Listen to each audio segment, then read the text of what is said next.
hell was that?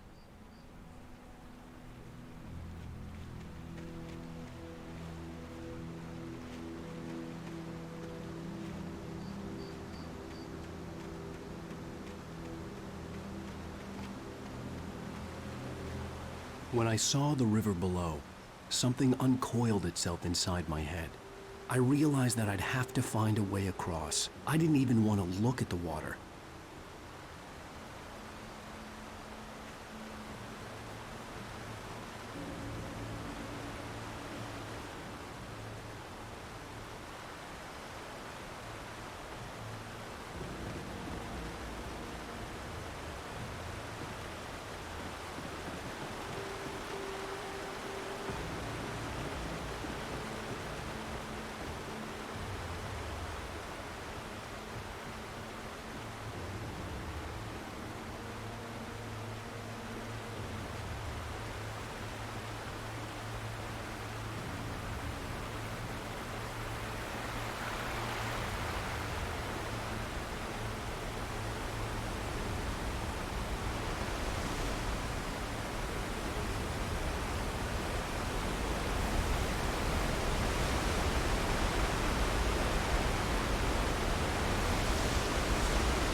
The man turned to face me. His face was covered in shadows. It was hard to make him out in the darkness of the forest that surrounded us, but the axe he lifted was plain to see. It glistened with the blood of his victim. He grinned madly. The shadows were alive, distorting his features. It was a scene from a nightmare, but I was awake.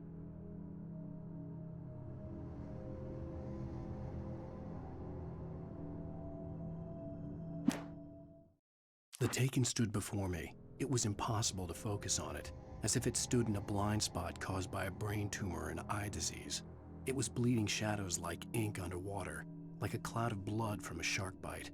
I was terrified. I squeezed the flashlight like my life depended on it, willing it to stop coming any closer. Suddenly something gave, and the light seemed to shine brighter.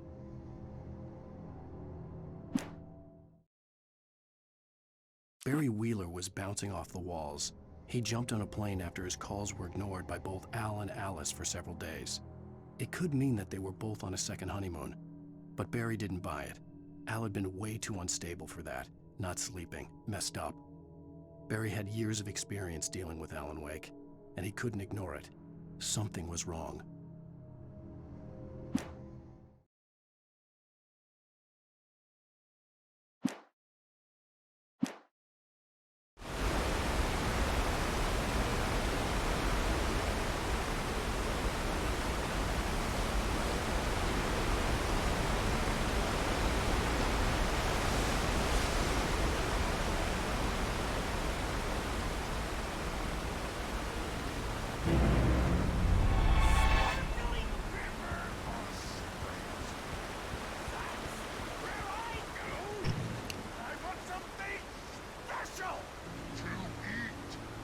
Stucky was still out there, in the dark, stalking me.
The staircase was broken. I had to make my way up some other way.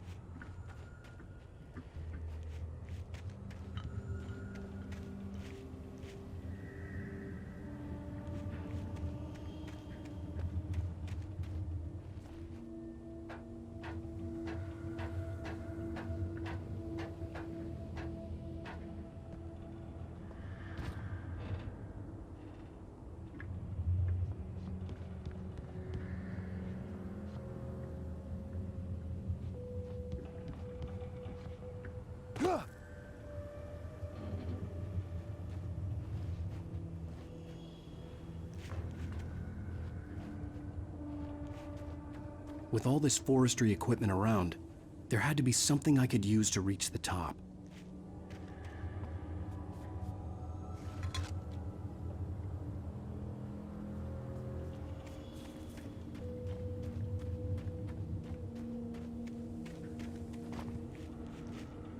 There was no power. There was bound to be a generator somewhere at the logging site.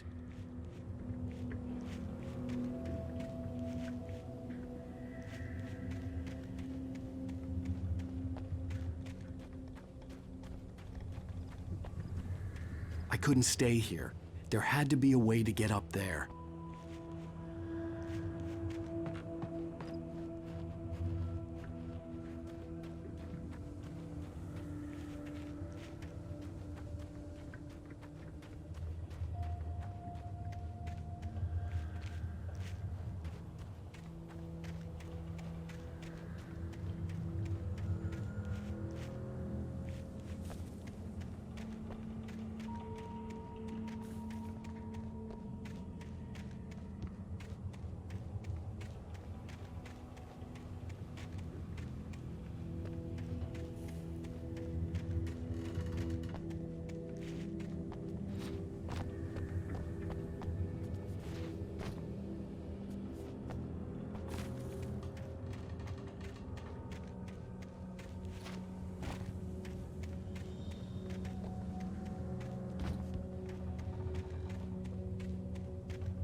I heard them before I saw them, swooping down from the sky and screeching as they came.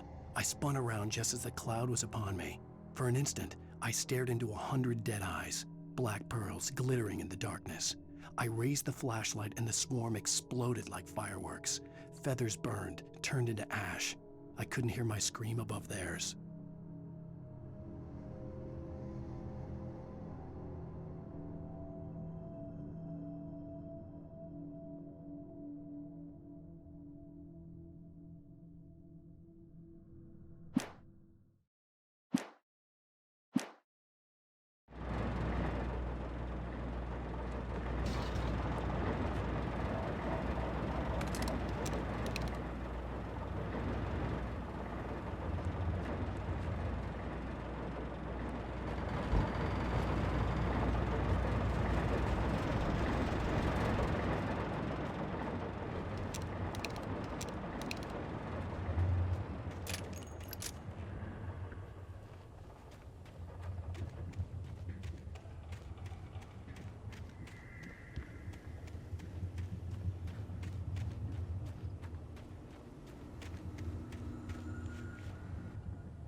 Well, I was just outside for a breath of fresh air, and what a night.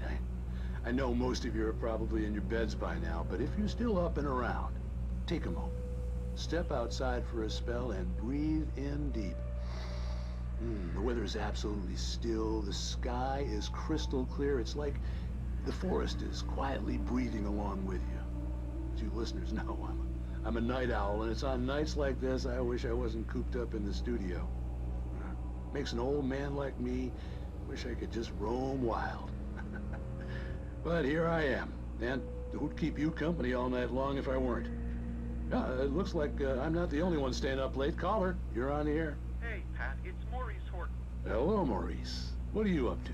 Well, I was just taking Toby on his walkies. Oh, isn't it beautiful out there? Sure, but Pat, the reason I called is that Toby heard something rustling in the undergrowth and took off after it, and I couldn't find it. Probably a rabbit.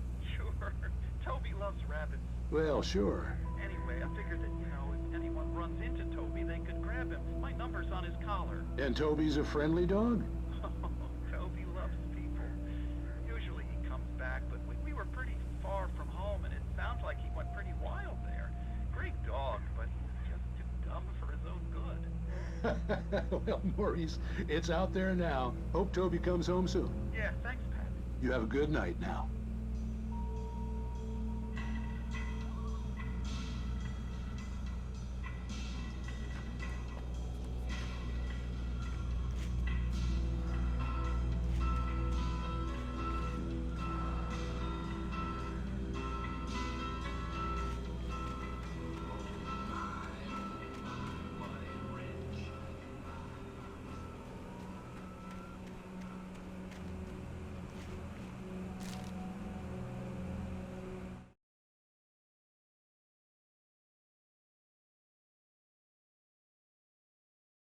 At first, I kept finding the pages as if by accident.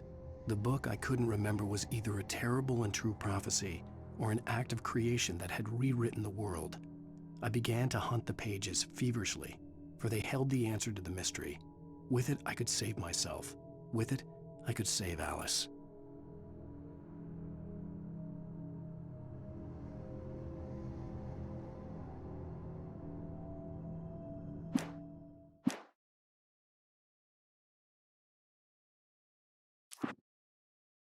At first, I kept finding the pages as if by accident.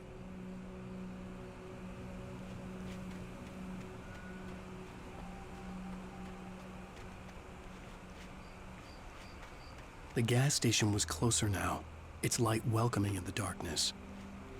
Paul makes the best dogs in the state. Belly Burster is the best with no contest. Monster Dog is second best. The famous dog is...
Well, I was just outside for a breath of fresh air, and what a night. I know most of you are probably in your beds by now, but if you're still up and around, take a moment.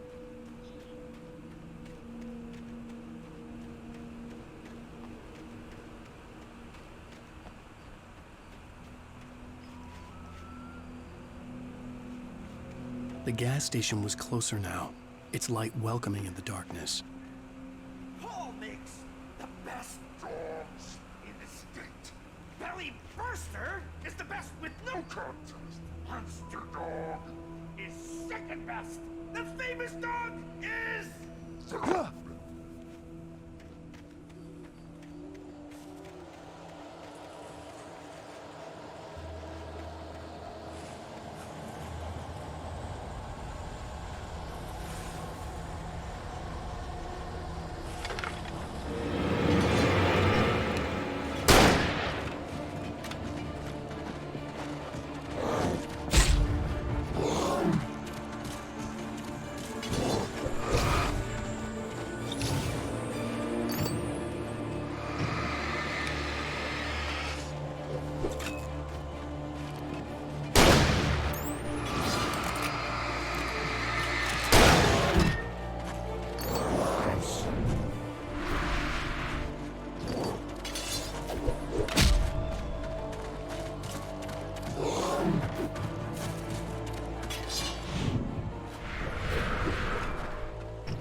that for the day?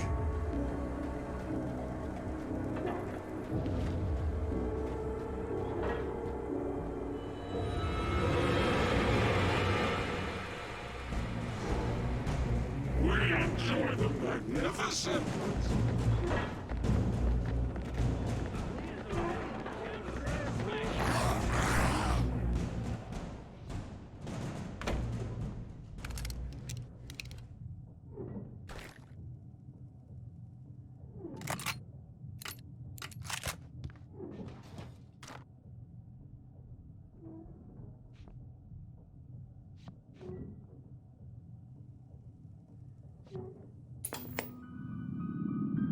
Science.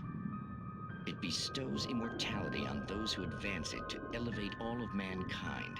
Newton, Einstein, Sagan, princes among men. But the price for such a legacy is steep indeed. In Night Springs. Tonight's episode, a quantum suicide. If our lives are already written, it would take a courageous man to change the script. Having called a press conference, Dr. Barclay Colvin is about to demonstrate that very courage. Ladies and gentlemen of the press, I am Dr. Barclay Colvin, and I'm glad so many of you could join me here at the Moorcock Institute. Tonight, I'm going to give a practical demonstration of the many worlds interpretation. As you can see, this is a loaded 9mm pistol. It shall be part of a thought experiment. And now, a real experiment, known as a quantum suicide. Did he say suicide? Is that a real gun? He's kidding, right? Please, stay calm. There is no risk. Observe what occurs when I place the weapon against my own forehead. Now, you might think this round is merely a dud. Not so. Observe the flower pot. And yet, I myself cannot be harmed with this gun. With each pull of the trigger, two new realities branch off. One in which the weapon didn't fire, and one where it did. With my machine here, I have ensured that this reality is always the former. I have bestowed upon myself quantum immortality. Under no circumstances can this gun kill me. So wait. What you're saying is that every time you pull the trigger, in another reality, you die? Yes, of course, but that's completely trivial. There's an infinite number of things that could happen at any moment, and they always do happen somewhere. The point is, this one thing did not happen here. You're insane, Colvin. Insane? Insane? Hey, was this thing supposed to be plugged in? I stumbled on it.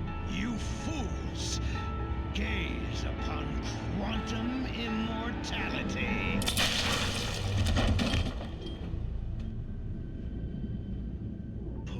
Poor Dr. Colvin, felled by his own hubris or the ignorance of the masses. Perhaps he should have left the crate unopened, the decaying atom unobserved. Curiosity often kills the cat. In Night Springs.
I stepped into the gas station's garage. It was dark and quiet.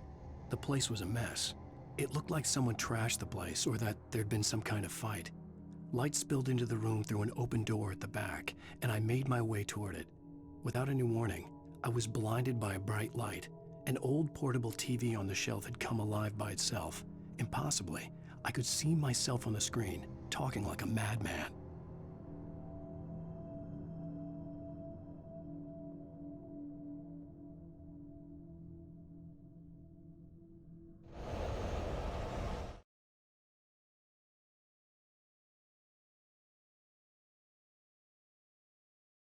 "The cabin on Cauldron Lake?"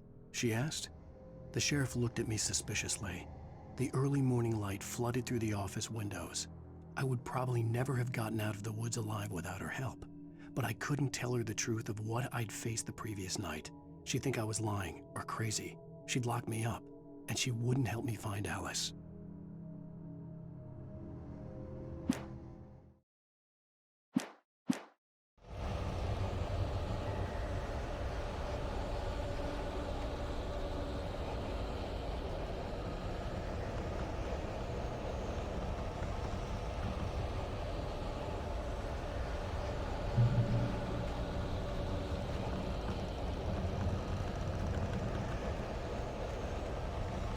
Changing us or what? Your vehicle is not as simple and tricky as you might think. It can be dangerous. It requires patience.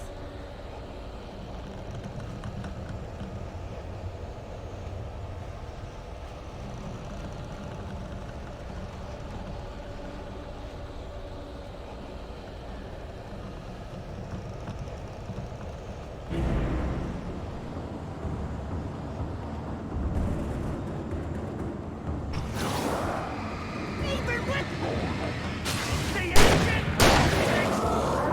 to cool, dropping tools, bounce, and fail.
Stucky's body vanished, leaving behind only a lifetime of nightmares to come, assuming I'd reached the lights at the gas station alive.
I recognized the parade float I had seen in Bright Falls when I first arrived with Alice.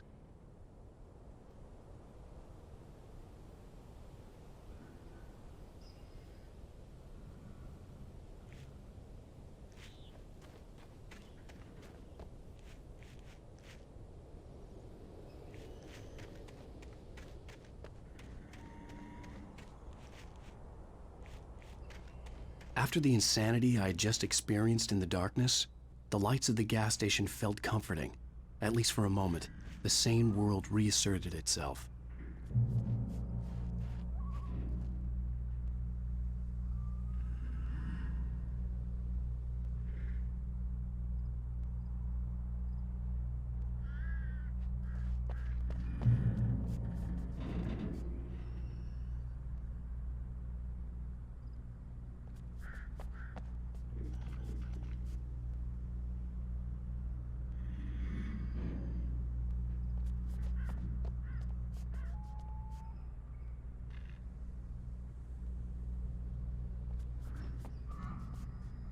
The Deer Fest had been 2 weeks away when we arrived. If the day count on the banner was right, I was missing a whole week between the night we got here and now.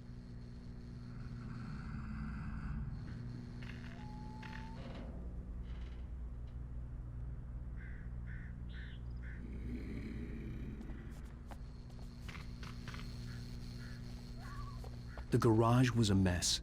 It looked like someone had trashed the place, or that there'd been some kind of fight.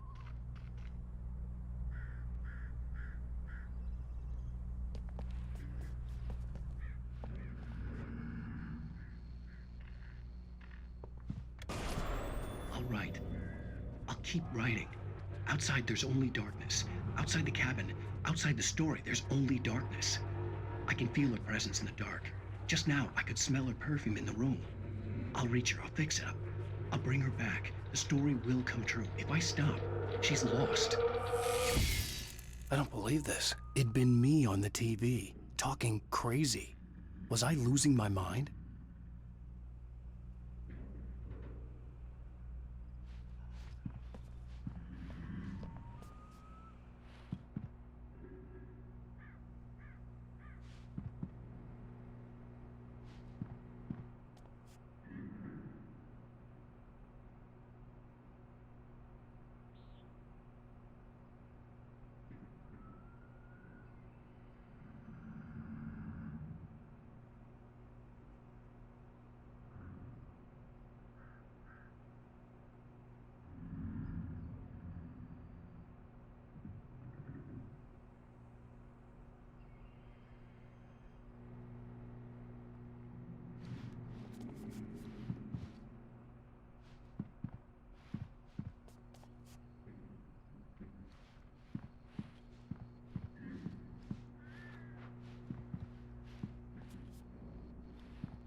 Bright Falls Sheriff Station.